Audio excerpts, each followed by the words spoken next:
안녕하세요. 구독자 여러분 반갑습니다. 주식톡입니다. 두산 에너빌리티 시초가 2.6% 개파락 출발을 하면서 잠시 2만원 이탈도 있었는데요. 빠르게 반등 흐름을 보여주면서 플러스로 전환이 되었고, 시장 급락에도 결국 2만원은 다시 버텨주는 이런 상황을 만들어냈습니다. 어쨌든 금일은 추가 상승분을 아쉬워할 게 아니라 더 빠지지 않은 거에 대해서 포커스를 좀 두셔야 하겠습니다. 오늘 영상에서는 전체적인 흐름 체크와 온전히 다시 주목받는 부분에 대해서 그리고 호재들을 좀 설명을 드리도록 하겠습니다. 소통하는 방송인 만큼 궁금한 점 있다면 댓글 달아주시면 되겠고, 구독과 좋아요 저한테 큰 힘이 됩니다. 주식톡 유튜브 보신 분들은 아시겠지만 두산 에너빌리티 작년부터 꾸준하게 리뷰를 드리고 있고, 지난 7월부터는 텔레그램 무료방도 운영 중에 있습니다. 메신저를 통해서 매일매일 두중 실시간 브리핑이라던가 이슈, 차트 이렇게 이야기 드리고 있지만 단기나 장기나 절대 쉬운 종목은 아니라고 생각을 합니다. 혼자서 대응하기 어려우신 분들 그리고 좋은 날 같이 맞이하고 싶으신 분들은 이렇게 무료방 참여 요청해 주시면 되고, 들어오시면 좋은 종목들과 또 섹터 이렇게 소개를 해드리고 있습니다. 오늘은 시장이 급락으로 좀 이어졌는데 시장에 반영된 예전의 이슈라고 해도 좀 변동성은 계속 클 수 있습니다. 항시 비중 관리는 필수로 하셔야 되고 급등주만 계속 따라다닌다 해서 답은 나오지 않습니다. 유한타증권사만 사용하시면 조건 없이 무료로 이렇게 수익 챙겨가실 수 있고, 시장을 보는 방법이라던가 종목 보는 방법도 터득할 수 있습니다. 편하게 주식톡이라는 조력자가 옆에 생겼다 이렇게 생각을 해주시면 되겠습니다. 참여 요청은 여기 번호로 문자 남겨주시면 되겠습니다. 그럼 구독, 좋아요 눌러주셨으면 영상 시작을 해볼게요. 썸네일에도 언급을 좀 드린 것처럼 현재 두산 에너빌리티의 상승을 저해하는 주요 원인은 저는 시장이라고 생각을 하고 있습니다. 연준의 매파적 긴축 정책에 따른 경기 둔화 가능성에 또 기업 실적 악화 우려에 차익 실현이 이제 확대가 되면서 간밤에 뉴욕 3대 지수는 급락을 했습니다. 특히 나스닥 지수는 2년 만에 최대 폭락을 좀 경험하고 4% 가까운 이런 급락을 경험했습니다. 해외 증시 보시면 이렇게 나스닥도 3.95%, S&P, 다우산업 다 3% 가까이 이제 급락을 했는데, 4월간 미 주식시장은 다우존스가 4.2%, S&P 500은 7.8%, 나스닥 같은 경우는 12%가량 이렇게 하락을 하면서 미 증시도 굉장히 많이 흔들리고 있습니다. 우리 증시를 포함해서 최근 안 좋은 영향을 끼치는 이유 세 가지 정도로 볼 수가 있겠습니다. 중국 봉쇄령에 따른 또 병목 해소가 계속 지연이 되고 있고, 두 번째 러시아 우크라이나 이제 지정학적 리스크 장기적으로 가면서 굉장히 높아지는 이런 원자재나 물가 지속이 계속 올라가고 있다는 부분. 세 번째, 이런 결과로 인해서 연준의 매파적인 금리 인상에 따르는 소비 둔화 우려 등 세 가지 정도로 좀 볼 수가 있겠습니다.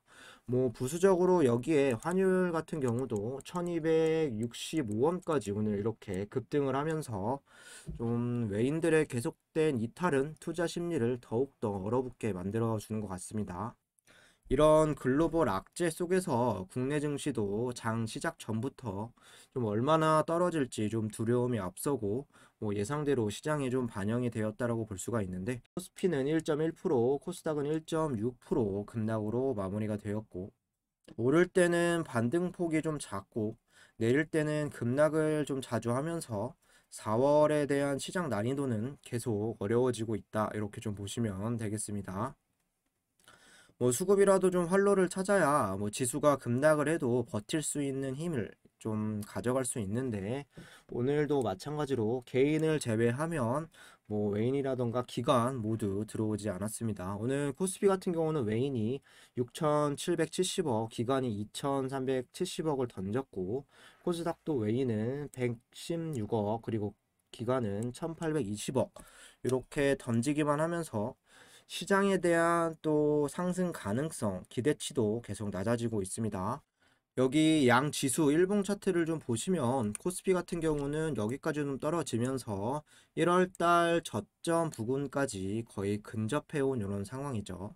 지난 3월에도 이렇게 두 차례 정도 이 지점에서 좀 반등하는 흐름을 이렇게 보여주기도 했었는데, 과연 이번에는 여기서 좀 반등을 해 나갈지 아니면 저점을 이탈하게 될지 일단 중요 라인까지 좀 내려온 이런 상황이 되겠습니다.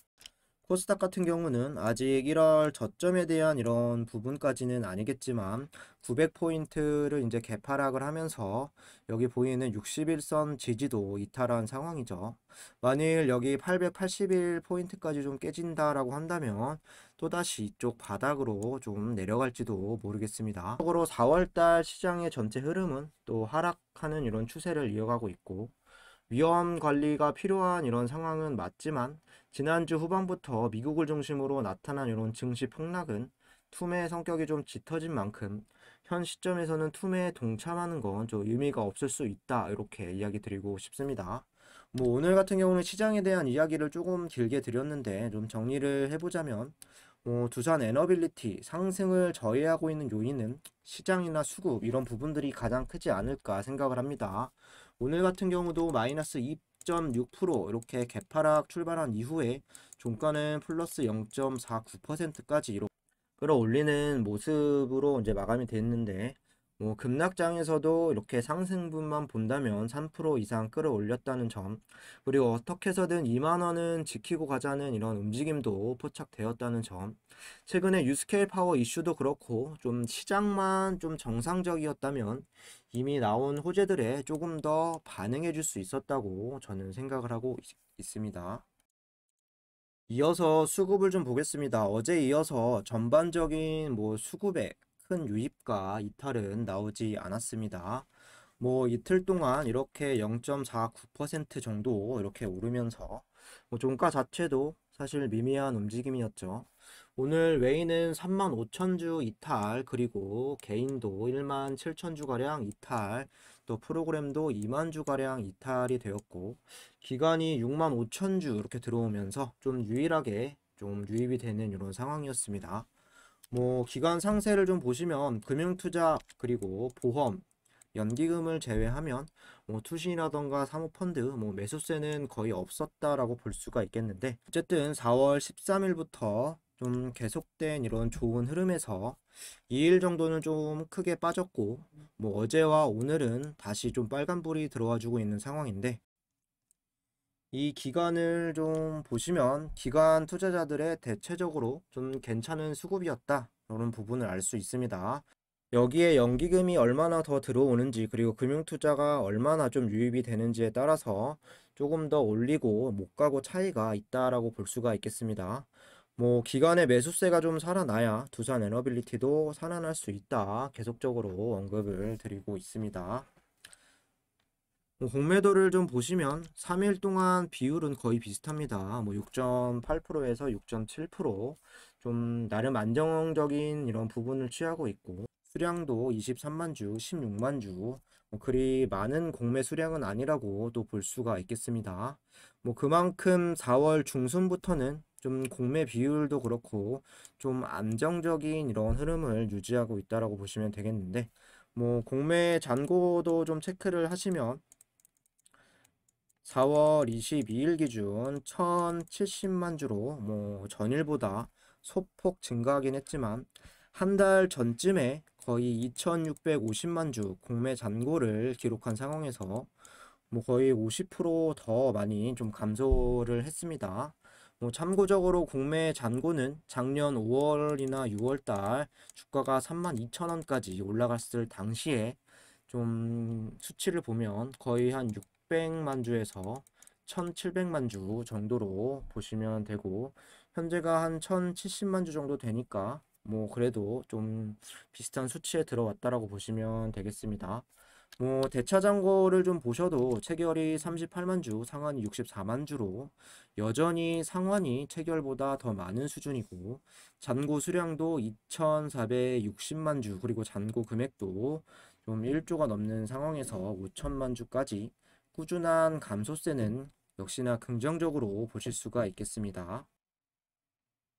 이어서 좀 호재 나온 이런 이슈들 좀 보도록 하겠습니다. 유스케일 파워 상장이 코앞이다. 두산 에너빌리티는 얼마를 벌 수 있을까? 상당히 흥미로운 이런 좀 제목의 이제 기사가 어제 이렇게 좀 떴습니다. 저녁에. 미국 SMR 개발업체 유스케일파워의 증시 상장이 본격화되며 지분을 투자한 국내 기업들도 큰 돈을 쥐게 됐다. 나스닥에 상장된 기업 인수 목적 회사 스펙, 스프링 밸리 요 회사는 오는 28일 유스케일 파워와 합병을 승인받기 위한 주주총회를 연다. 합병이 승인되면 큰 이변이 없는 한 다음 날 합병된 기업이 SMR이라는 종목명으로 증시에 상장, 첫 거래가 시작이 된다. 증권가에서는 유스케일 파워의 상장 이후 기업 가치가 2조 원에서 최대 5조 원으로 불어날 것으로 내다봤다. 유스케일 파워의 상장에 따라 지분을 투자한 두산 에너빌리티, 삼성물산, GS 에너지도 수혜를 입을 전망이다. 두산 에너빌리티는 2019년과 지난해 두 차례에 걸쳐 약 1290억 원을 투자를 했고, 장부가상 주당 매입가는 2,500원으로 스펙 합병 기업들의 공모가 10달러 약 1만 2천 원인 것을 감안하면 최소 5배가량 차익이 예상이 된다. 약 610억 원의 지분을 가진 삼성물산과 투자 규모는 밝히지 않은 GS에너지 역시 비슷한 수익률이 점쳐지고 세 회사 모두 유스케일 파워가 상장하더라도 바로 수익을 실현하지 않겠다는 입장이다. 미래 주력 에너지원으로 꼽히는 SMR을 개발을 위한 한 배를 탔기 때문이다. 유스케일 파워에 기자재 공급하는 등 사업을 함께 진행할 예정인 만큼 상장으로 인한 수익이 발생하더라도 바로 지분을 매각하지 않을 것이라고 이야기했고, 전 세계 SMR 발전소를 건설하고 운영하는 사업개발 공동으로 추진하기 위한 양해각서를 또 국내 3사와 이렇게 MOU를 체결을 했습니다. 유스케일 파워의 SMR 기술에 GS 에너지의 발전소 운영 능력과 두산 에너빌리티의 원자력 발전 기자재 공급 능력, 삼성물산의 발전소 시공 역량을 더해 향후 SMR 위주로 재편될 세계 원자력 발전 시장을 함께 주도한다는 큰 그림이다 라고 설명이 되어 있습니다. 또 이어서 오늘 좀 뉴스를 또 보시면 수출입은행 소유 모듈 원전 해외 사업 금융 지원을 논의했다.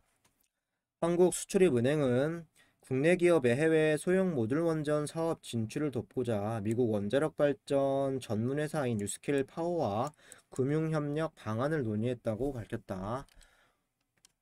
수은에 따르면 박문규 행장은 지난 25일 여의도 본점에서 존 홉킨스 사장 등 유스케일 파워 경영진과 만나 미국 아이다호주에 건립 예정인 소형 모듈 원전 실증 사업에 대한 금융 지원 방안을 논의했다. 국내 기업이 유스케일 파워와 공동으로 소형 모듈 원전 관련 제3국의 사업 진출을 할 때 필요한 금융 지원은 수은이 제공하는 방안도 이날 논의됐다고 전했다. 소형 모듈 원전은 대형 원자로의 증기 발생기 등 주요 기자재 하나의 모듈로 일체화한 또 소형 원자로로 유스케일 파워의 소형 모듈 원전은 미국 원자력 규제위원회로부터 2020년 유일하게 설계 인증을 받았다. 앞서 말씀드린 것처럼 GS 에너지, 두산 에너빌리티, 삼성물산은 유스케일 파워와 소형 모듈 원전 사업 개발을 공동으로 추진하는 내용의 양해 역서를 좀 체결을 했다. 계속 유스케일 파워에 대한 이런 호재들이 좀 나와 있는데 정리를 해보자면 유스케일 파워 상장으로 인한 지분 가치 이제 부각 그리고 여기에 또 SMR 또 기자재 수주를 할 수 있습니다. 2027년까지 3.3조 원 플러스 알파 정도로 좀 수주가 예상이 되고 올해부터도 좀 큰 규모는 아니지만 원전 관련에 대한 실적도 두산 에너빌리티에 나와줄 수 있겠습니다. 여기에 좀 상장을 위한 꾸준한 투자 유치를 진행했고, 이번에는 또 국내 수출입은행과 또 금융협력 방안을 논의하게 되면서 더욱 이제 앞으로 SMR 발전과 개발에 돈독한 협력 관계를 좀 유지할 수 있게 되었습니다. 다른 거 다 빼고 SMR에 대한 상장과 기대감만 보더라도 좀 주가는 장기적으로 좀 좋은 방향으로 갈 수밖에 없다라고 저는 생각을 하고 있습니다. 마지막으로 차트 흐름 보면서 마무리할게요. 오늘 시가가 이렇게 2.6%좀 하락 출발한 이후에 종가는 오늘 0.49% 26,600원으로 마무리가 되었습니다. 시장 대비 아랫꼬리가 달리지 않았고 시초가가 저점이 되면서 일단은 하락세는 멈췄다라고 볼 수가 있겠습니다. 초반에 잠시 개파락으로 인해서 2만 원을 깨기도 했으나 여전히 이 견고한 바닥 라인은 지켜주었다고 볼 수가 있겠고 60일 선도 점점 이렇게 고개를 들고 있는데 여기에 좀 수렴하는 이런 모습이 나와주고 있습니다.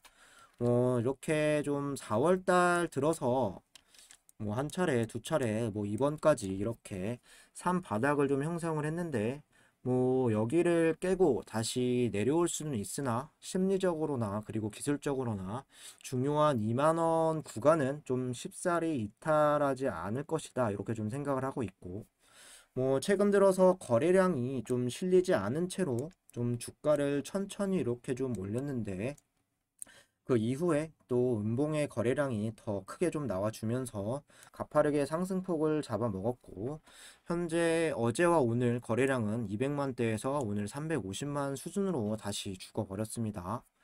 현재 박스권 바닥으로 이렇게 좀 주가가 내려오면서 무료 정보방에서는 2만원에서 2만 200원 수준 여기서 좀 추매를 잡아드렸는데 빨리 이 지루한 박스권 흐름을 좀 벗어나는 게 좀 우선일 것 같고 당연히 상단 저항이 23,000원을 좀 뚫어주는 게 또 상방으로 갈 수 있는 변곡점이 될 수 있겠습니다. 지금 필요한 건 거래량이 다시 이렇게 좀 많이 살아나면서 좀 굵직한 양봉 흐름을 만들어내면서 좀 분위기 반전을 시도해야 한다. 그래야 지금 답답한 흐름을 좀 타개할 수 있을 전망입니다. 앞서서 말씀드렸지만 유스케일 파워 상장에 대한 이런 부분들도 기대가 되는 부분이고 이 박스권 부근에서 큰 변동 없이 계속 이어진다면 좀 바닥에서 조용할 때 물량을 늘리고 좀 현재는 기다리는 것 밖에는 크게 대응하실 건 없다라고 보시면 되겠습니다. 이상으로 영상 마무리하도록 하겠습니다. 구독과 좋아요 한 번씩 부탁드리고 두산 에너빌리티 혼자서 대응하기 어려우신 분들이나 매일같이 급등주만 잡아서 좀 대박 수익을 노리는 건 정답이 아닐 수 있습니다. 어려운 시장을 이겨내고 꾸준한 수익 챙겨가고 싶으신 분들은 유한타증권사만 사용하면 모든 게 무료다. 좀 설명을 드렸습니다. 돈 들어가는 거 일체 없이 수익관리, 계좌관리 도와드릴 예정이고 관심 있으신 분들은 여기 번호로 문의 주시면 되겠습니다. 감사합니다.